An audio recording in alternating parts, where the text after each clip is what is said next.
నమస్తే గురుగారు. నమస్కారం అమ్మా. మనం ఇప్పుడు తీర్థయాత్రకి వెళ్ళేటప్పుడు కానీ విగ్రహ ప్రతిమలు అంటే ఇప్పుడు ఒక గట్టు మీద చూసినప్పుడు కానీ మనకి ఆలయాలకు వెళ్ళేటప్పుడు ఇట్లా ఆకారంలో దేవుడి రూపంలో కనిపిస్తూ ఉంటాయి. అలాగే మనం ఇప్పుడు అరుణాచలం వెళ్ళినా కానీ ఇప్పుడు మనం చూసుకున్నట్టయితే ఇప్పుడు తిరుమలకు వెళ్ళేటప్పుడు కూడా వెంకటేశ్వర స్వామి రూపం కనిపిస్తూ ఉంటుంది కొండలలో గుహలలో.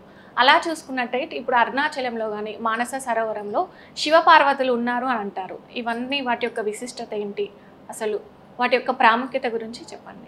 శ్రీ గురుభ్యో నమః. శ్రీ మహాగణాధిపతే నమః. శ్రీ మహాసరస్వతి నమః. హరి ఓం. శ్రీమాత్రే నమః. ముఖ్యంగా దేవతా ప్రతిమలు మనకు ఆకాశంలో మబ్బు రూపంలో కూడా కొన్ని కనబడుతూ ఉంటాయి. మీరు ఎండాకాలం కానీ వర్షాకాలం చూస్తుంటే.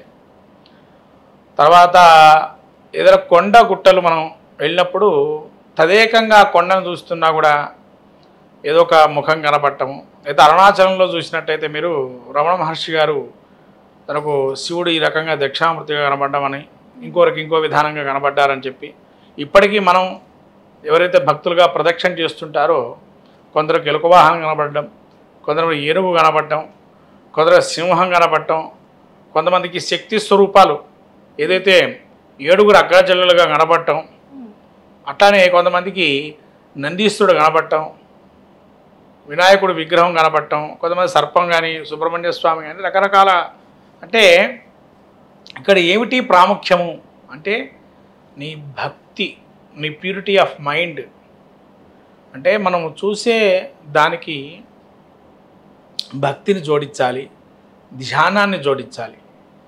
ఇప్పుడు కంచి పరమాచార్యులు చంద్రశేఖర సరస్వతి స్వాముల వారు కూడా తదేకంగా ఒకసారి ఇట్లానే ఆయన లీలలో ఆయన కథల్లో చూసినప్పుడు ఆయన కూర్చొని దేవతార్చన నిత్య దేవతార్చన చేసేటప్పుడు దేవతార్చనలో ఏ భంగిమలో ఆయన నిర్ఘాంతపోయి అక్కడే అట్లా స్వామివారిని చూస్తూ ఉంటారట. కళార్పణ అట్లానే చూస్తూనే ఉంటారట. అంటే ఒక రకమైనటువంటి ఫ్రోజన్కి వెళ్ళిపోతారట స్వామి అక్కడ కథలు వింటుంటే. అట్లా ఆ స్వామిని మళ్ళీ వీళ్ళే పూజ అంతా కూడా చేసుకొని స్వామి ధ్యానంలో ఉన్నారని చెప్పి మెల్లిగా అలా తీసుకెళ్ళి పక్కన కూర్చోబెట్టారు. ఆయన అట్లానే ఉండేవాట, ఆ భంగిమలోనే కూర్చొని ఉండేవారట పక్కన కూర్చోబెట్టినా కూడా.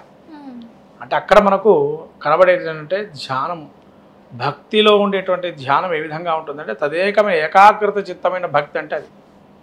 అలా ఎవరైతే ఏకాగ్రత భక్తిగా చూస్తారో వాళ్ళకు దేవుడు సాక్షాత్కారం కలుగుతుంది.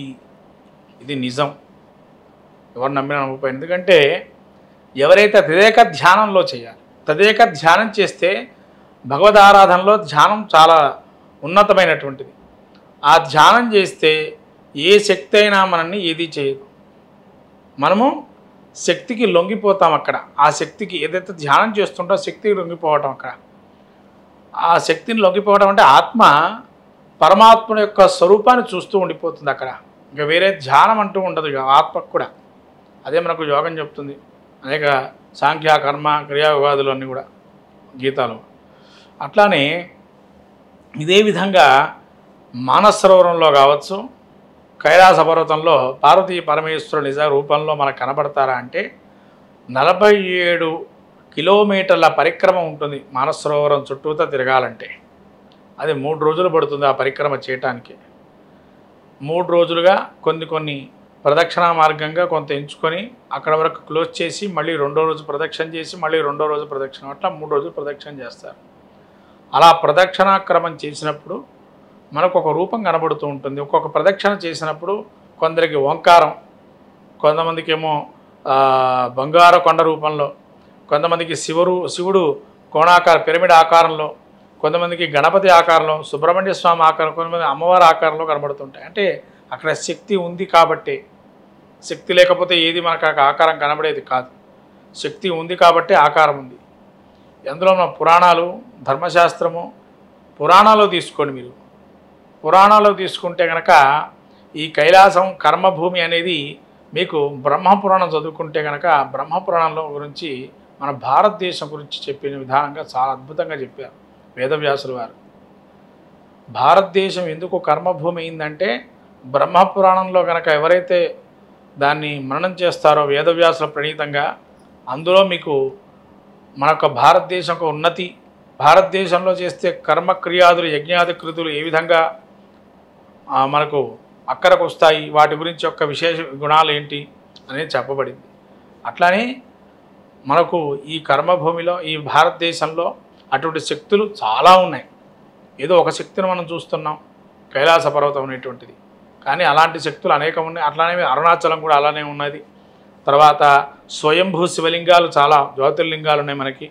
అమరలింగేశ్వర స్వామి, ఒకప్పుడు అమరలింగేశ్వరుడు కూడా అంటే అమర్నాథ్ యాత్రలో కూడా శివపరివారం అంట ఉండేదట. ఆ చరిత్ర చెబుతుంది అక్కడ. అంటే శివపరివారం అంటే శివలింగ ఆకారంలో శివుడు, అమ్మవారు కూడా ఒక చల్లటి హిమముద్దంలో ఉంటుంది. హిమపాతంలోనే అమ్మవారు, గణపతి, సుబ్రహ్మణ్య స్వామి ఒక ఆకారంలోకి వస్తారని చెప్పి. ఇవాళ ఆకారం లేదా ఒక శివలింగం మాత్రమే వస్తుంది. అంటే కాలక్రమేణా కాలమాన గతులు బట్టి అది అక్కడ ఉండే ఉష్ణము శీతలం బట్టి ఉంటుంది. కాబట్టి ప్రస్తుతానికి లింగం వరకే వస్తుంది అమర్నాథ యాత్రలో. అట్లా శివుడు అక్కడ ఉన్నాడు అని ఖచ్చిత ప్రతీక. చాలామంది కూడా ప్రయత్నాలు చేశారట, దాని మీద ఫ్లైటు హెలికాప్టర్లు వెళ్ళి చివరికి అవి కనపడకుండా పోవటం, ఇంతవరకు జాడ తెలియకపోవటం. అంటే ఇంత శాస్త్రీయంగా కనిపెట్టిన పరికరాలే కనపడలేదంటే శక్తి ఉందనే కదా. కాబట్టి అక్కడ శక్తి ఉంది, పార్వతీ నిత్యనివాసం అది. అందుకనే శంకరాచార్యులే అక్కడికి వెళితే కేదార్నాథ్ వెనక వైపే ఉంటుంది ఈ యొక్క కైలాస పర్వతం.